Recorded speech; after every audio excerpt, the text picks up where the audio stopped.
नमस्कार दोस्तों, स्वागत है आपका आज की 10 बेहद बड़ी और ज़रूरी खबरों में, जिसमें एक एक करके हर खबर के बारे में आपको बताएंगे। लेकिन उससे पहले अगर आप भी इस संकट में पीएम मोदी और देश के साथ खड़े हैं तो आप अभी इस वीडियो को लाइक कीजिए, फ्री में सब्सक्राइब करके घंटी बजाइए और कमेंट में लिखिए जय हिंद। रुख करते हैं पहले खबर की तरफ। उत्तर प्रदेश के 18 करोड़ लोगों को मुफ्त सरकारी अनाज देगी योगी सरकार। जी हां दोस्तों, उत्तर प्रदेश सरकार राशन वितरण के अगले चरण में प्रदेश के 18 करोड़ लोगों को राशन बांटेगी। राशन वितरण में वह भी शामिल होंगे जिनके पास राशन कार्ड नहीं है। इसी के साथ यूपी देश में एक दिन में सर्वाधिक अनाज वितरण करने वाला प्रदेश बन गया है। यूपी ने यह रिकॉर्ड प्रधानमंत्री गरीब कल्याण अन्न योजना के तहत 71.62 लाख परिवारों के 3 करोड़ से ज्यादा लोगों को लगभग 1.5 लाख MT निःशुल्क चावल बांटकर बनाया है। वहीं 15 अप्रैल तक प्रदेश सरकार 15 करोड़ लोगों को राशन वितरित कर चुकी है। इसके अलावा 12.5 लाख लोगों को फूड पैकेट उपलब्ध कराया गया है। यह जानकारी देते हुए अपर आयुक्त सुनील कुमार वर्मा ने बताया कि पीएम योजना के तहत गुरुवार को वितरण के तीसरे दिन 60.66 लाख परिवारों के 2.5 करोड़ लोगों को करीब 1.27 लाख MT चावल वितरित किया गया। रुख करते हैं अगली खबर की तरफ। कोरोना वायरस की स्थिति पर राजनाथ सिंह के आवास पर मंत्रियों की बैठक, लॉकडाउन के बाद के कदम पर चर्चा। जी हां दोस्तों, देश में कोरोना वायरस की स्थिति को लेकर शनिवार को रक्षा मंत्री राजनाथ सिंह के आवास पर मंत्रियों की बैठक हुई। ये बैठक कोरोना से निपटने के लिए तैयार किए गए ग्रुप ऑफ मिनिस्टर्स की थी। बैठक के दौरान राजनाथ सिंह ने पोस्ट लॉकडाउन के तरीके के बारे में बात की। इस बैठक में मंत्री प्रकाश जावड़ेकर, पीयूष गोयल, स्मृति ईरानी, संतोष गंगवार, रमेश पोखरियाल, रामविलास पासवान और गिरिराज सिंह शामिल हुए। बता दें, देशव्यापी लॉकडाउन को भले ही 3 मई के लिए बढ़ा दिया गया है, लेकिन 20 अप्रैल को कई इलाकों को जो हॉटस्पॉट में नहीं आते हैं उसे सशर्त खोला जाएगा। साथ ही केंद्र सरकार ने 20 अप्रैल से कुछ औद्योगिक गतिविधियों की अनुमति देने के लिए लॉकडाउन दिशा निर्देशों में ढील दी है। रुख करते हैं अगली खबर की तरफ। कोरोना के खिलाफ जंग के संयुक्त राष्ट्र ने किया देश को सलाम, बोले बाकी देश भारत से सीखें। जी हां दोस्तों, कोरोना वायरस के खिलाफ जारी जंग में भारत के उठाए कदमों की संयुक्त राष्ट्र के महासचिव एंटोनियो गुटेरेस ने तारीफ की है। उन्होंने कहा है कि बाकी देशों को भारत से सीखना चाहिए कि मुश्किल वक्त में कैसे बाकी बातें भूलकर राहत कार्य पर ध्यान दिया जाता है। उन्होंने यह बात भारत द्वारा अन्य देशों को हाइड्रोक्सीक्लोरोक्विन दवा देने के संबंध में यह बात कही है। बता दें, बीते दिनों पहले भारत ने कोरोना वायरस का संभावित इलाज मानी जाने वाली दवा हाइड्रोक्सीक्लोरोक्विन से प्रतिबंध इसलिए हटा लिया था क्योंकि उस समय अमेरिका जैसे कुछ देशों ने इस दवा की आपूर्ति के लिए भारत की मदद मांगी थी। रुख करते हैं अगली खबर की तरफ। दिल्ली में कोरोना संकट के बीच RSS ने संभाली कमान, इतने स्वयंसेवक बटा रहे राहत पहुंचाने का काम। जी हां दोस्तों, कोरोना वायरस की वजह से देश भर में लागू लॉकडाउन की वजह से लोगों को हो रही दुश्वारियों को राष्ट्रीय स्वयंसेवक संघ कम करने में लगा है। संघ की अनुषंगिक संगठन सेवा भारती इन दोनों देशों के कोने कोने में लोगों की मदद कर रही है और जरूरतमंदों तक राहत सामग्री पहुंचा रही है। अकेले राष्ट्रीय स्वयंसेवक संघ की दिल्ली शाखा 22 मार्च से अनवरत लोगों की सेवा में लगी है। संघ के मुताबिक पूरे दिल्ली में अभी 179 रसोई चलाए जा रहे हैं, जिसके द्वारा शहर के 910 जगहों पर भोजन वितरण का काम नियमित रूप से हो रहा है। रुख करते हैं अगली खबर की तरफ। यूपी के कई जिलों में आज चलेंगी धूल भरी आंधी, होगी बारिश। जी हां दोस्तों, तेज हवा बादलों से दिल्ली NCR के तापमान में आई गिरावट। दिल्ली NCR में तेज हवाओं और बादलों के चलते शुक्रवार को तापमान में गिरावट आई। ज्यादातर हिस्सों में शुक्रवार सुबह हल्के बादल छाए रहे। दिन निकलने के साथ ही धूप तीखी हो गई, लेकिन बीच बीच में हल्के बादलों की आवाजाही लगी रही। दोपहर बाद दिल्ली के कई हिस्सों में घने काले बादल छा गए। इस दौरान हवा की रफ्तार 30 किलोमीटर प्रति घंटे से ज्यादा थी। रुख करते हैं अगली खबर की तरफ। जियो, एयरटेल और वोडा के ग्राहकों के लिए खुशखबरी, 1 साल के लिए ये है सबसे सस्ते प्लान। जी हां दोस्तों, टेलीकॉम कंपनी अपने कस्टमर को खुश रखने के लिए नए नए प्लान लॉन्च करती रहती है। वोडाफोन, रिलायंस जियो और एयरटेल सहित तमाम कंपनी अपने ग्राहकों को अलग अलग तरीके से ज्यादा वैलिडिटी वाले प्लान पेश करती है। कंपनियों के पास 1 महीने से लेकर 3 महीने और 1 साल तक के प्रीपेड प्लान रहते हैं। 1 महीने वाले प्लान की कीमत तो कम होती है, हालांकि इसमें हर महीने रिचार्ज कराने की झंझट रहती है। वहीं अगर आप 1 साल वाला रिचार्ज कराते हैं तो आपको ज्यादा डेटा और कॉलिंग मिलती है। साथ ही हर महीने रिचार्ज भी नहीं कराना पड़ता। रुख करते हैं अगली खबर की तरफ। बैंक मिस कॉल देने पर बताएंगे घर खाते का बैलेंस। नहीं लगाने पड़ेंगे चक्कर। जी हाँ दोस्तों, बैंक मिस कॉल में देने पर घर बैठे उपभोक्ता को खाते में उपलब्ध राशि की जानकारी देंगे। इसके लिए उपभोक्ता को बैंक जाने की जरूरत नहीं पड़ेगी। बैंकों में लग रही भीड़ को देखते हुए बैंक ने स्थानीय स्तर में मोबाइल नंबर जारी किए हैं। इसमें उपभोक्ता मिस कॉल देकर अपनी जमा राशि की जानकारी प्राप्त कर सकेंगे। देश में लॉकडाउन के दौरान केंद्र सरकार ने प्रधानमंत्री उज्ज्वला एवं जनधन और मनरेगा के खाते में राशि प्रदान की है। इसके लिए बैंकों में बड़ी संख्या में उपभोक्ता सिर्फ खातों की जानकारी के लिए भीड़ लगा रहे हैं, जबकि प्रशासन ने 10,000 से कम निकासी के लिए बैंक मित्र और कियोस्क सेंटर का अधिकृत किया है। इसके साथ ही यह अवकाश के दिनों में भी लोगों को पैसा प्रदान कर रहे हैं। इसके बावजूद बैंक में खाते की जानकारी के लिए भीड़ लग रही है। इसे देखते हुए बैंक ने बैलेंस जानने के लिए मोबाइल नंबर जारी किया है। इससे उपभोक्ता मिस कॉल कर अपनी खाते की जानकारी प्राप्त कर सकेंगे।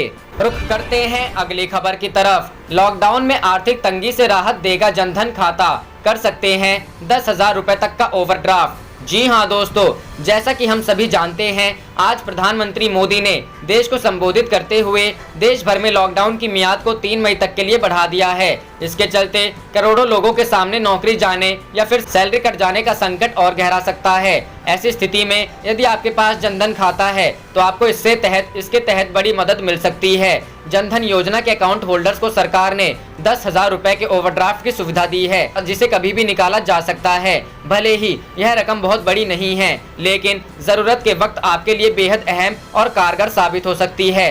रुख करते हैं अगली खबर की तरफ। शनिवार से टीवी पर नहीं दिखेगा रामायण, शुरू होने जा रहा है ये शो। जी हाँ दोस्तों, कोरोना वायरस के प्रकोप की वजह से लॉकडाउन 3 मई तक बढ़ा दिया गया है। लॉकडाउन में लोगों के मनोरंजन के लिए कई पुराने सीरियल्स का दूरदर्शन पर टेलीकास्ट किया जा रहा है। रामायण, महाभारत, शक्तिमान सहित कई पुराने सीरियल्स का दोबारा प्रसारण हो रहा है। रामायण और महाभारत की अपार सफलता को देखते हुए दूरदर्शन ने अब लव कुश के दोबारा प्रसारण का फैसला किया है। लव कुश 1988 में दूरदर्शन पर उत्तर रामायण के नाम से प्रसारित किया गया था। इसे भी रामानंद सागर ने ही बनाया था।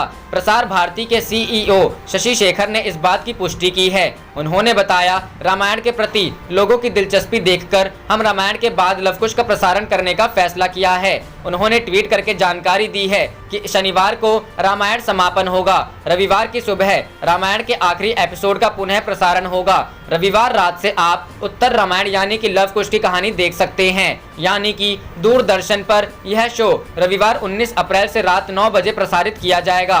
रात को 9 बजे उत्तर रामायण के फ्रेश एपिसोड देखे जाएंगे और सुबह 9 बजे रिपीट टेलीकास्ट होगा। रुख करते हैं अगली खबर की तरफ। अब किसान घर के पास बेच सकेगा अनाज, 1 मई से खरीदी। जी हाँ दोस्तों, राज्य सरकार ने 24 जिलों की 68 KVSS तथा 32 जिलों की 420 ग्राम सेवा सहकारी समितियों को कृषि जिंसों के क्रय विक्रय के नियमन के लिए निजी गौड़ मंडी घोषित किया है। अब किसानों को अपने खेत एवं गांव के नजदीक ही उपज बेचने की सुविधा मिल सकेगी। कृषि उपज मंडियों के अनुरूप ही कृषि जिंसों को खुली नीलामी में बेचकर प्रतिस्पर्धात्मक मूल्य ले सकेंगे। 1 मई से समर्थन मूल्य पर खरीदी शुरू हो जाएगी। प्रमुख शासन सचिव सहकारिता एवं कृषि नरेश पाल गंगवार ने बताया कि कोरोना महामारी के चलते मुख्यमंत्री अशोक गहलोत ने किसानों को संक्रमण से बचाने एवं सामुदायिक संक्रमण के फैलाव को रोकने के लिए नियमों में शिथिलता देकर सहकारी समितियों को निजी गौड़ मंडी प्रांगण घोषित किया है, ताकि किसानों को दूर नहीं जाना पड़े। अब उन्हें नजदीकी स्थल पर ही फसल का वाजिब दाम मिल सकेगा। उदयपुर जिले में KVSS फतेहनगर तथा GSS नवानिया, सारकपुरा और गणेश को गौड़ मंडी का दर्जा मिलेगा।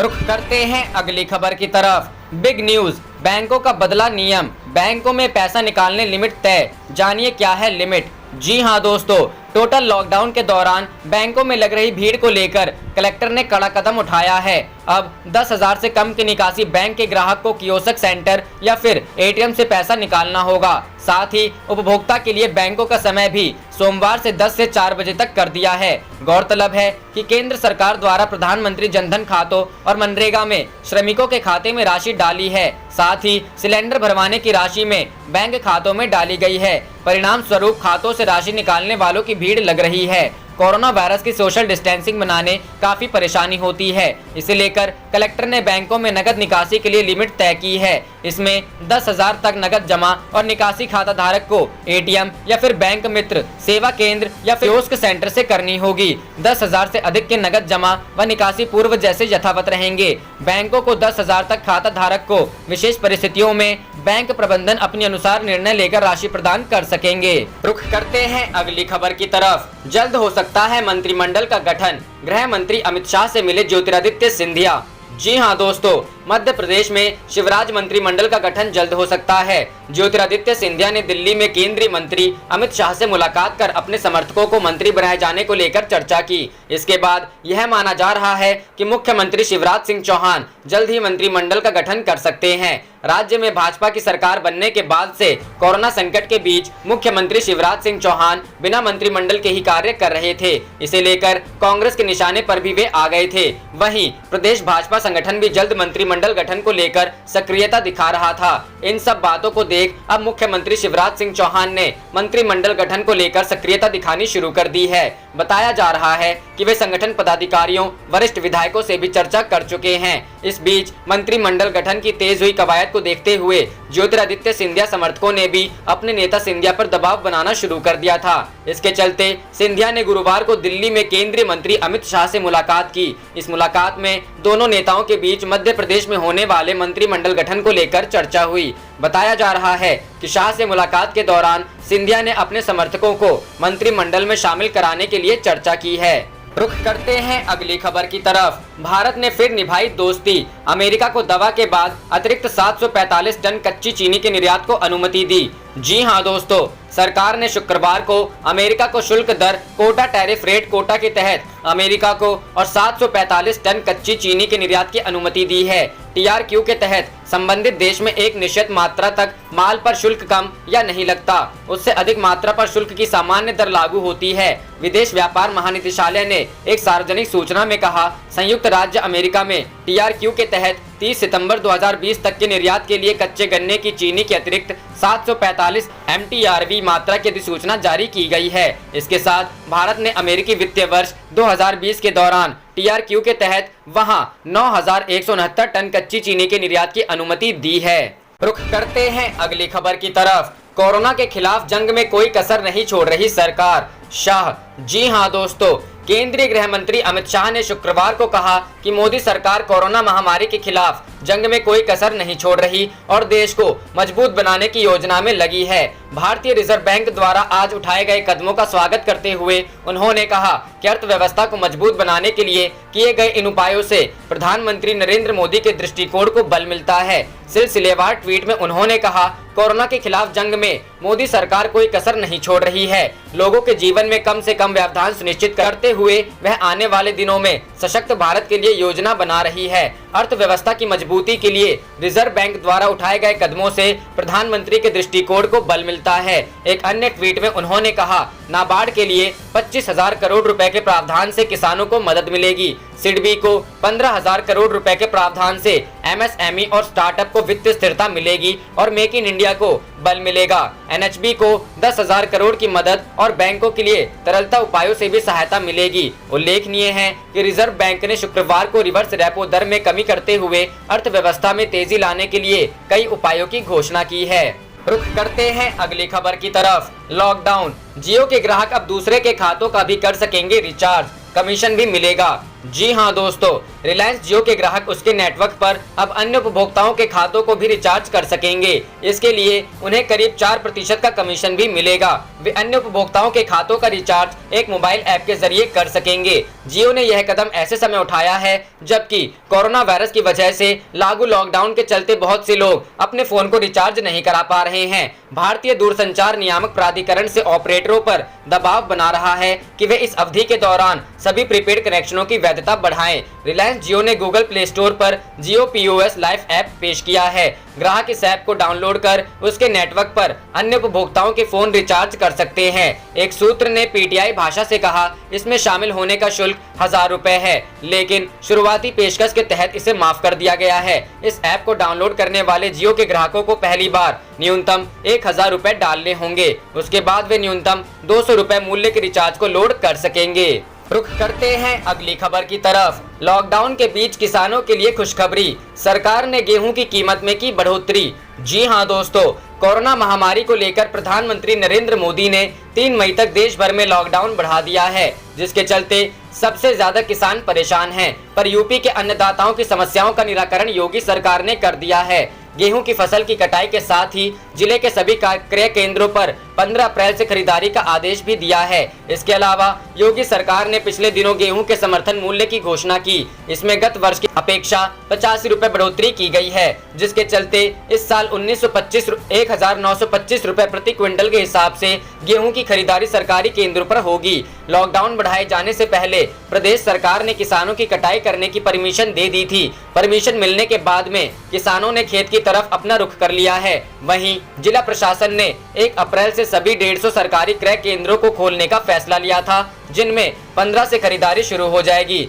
जिला प्रशासन ने सभी केंद्र प्रभारियों को निर्देश दिए हैं कि जब केंद्रों पर किसानों की गेहूं की खरीदारी की जाए तो सबसे पहले उनके वाहन को सैनिटाइज कराया जाए, उसके बाद में भी खरीद की प्रक्रिया आगे बढ़ाई जाए। हर किसान के साथ हर किसान के हाथ साबुन से साफ कराए जाए, साथ ही उन्हें कोरोना वायरस के बारे में जागरूक किया जाए। डीएम ने बताया कि 15 अप्रैल से किसानों की फसल की खरीदारी शुरू हो जाएगी। न्यूनतम समर्थन मूल्य से कुछ रुपए ज्यादा पर ही किसानों की फसल की खरीदारी की जाएगी। डीएम ने बताया कि 1925 रुपए प्रति क्विंटल के हिसाब से गेहूं की खरीदारी के आदेश दिए गए हैं। किसान सीधे सरकारी केंद्रों में फसल को लेकर जाएं। डीएम ने सभी केंद्र प्रभारियों को निर्देश दिए हैं कि केंद्रों पर बिचौलिए नहीं दिखने चाहिए। शिकायत मिलने पर तत्काल कार्रवाई की जाएगी।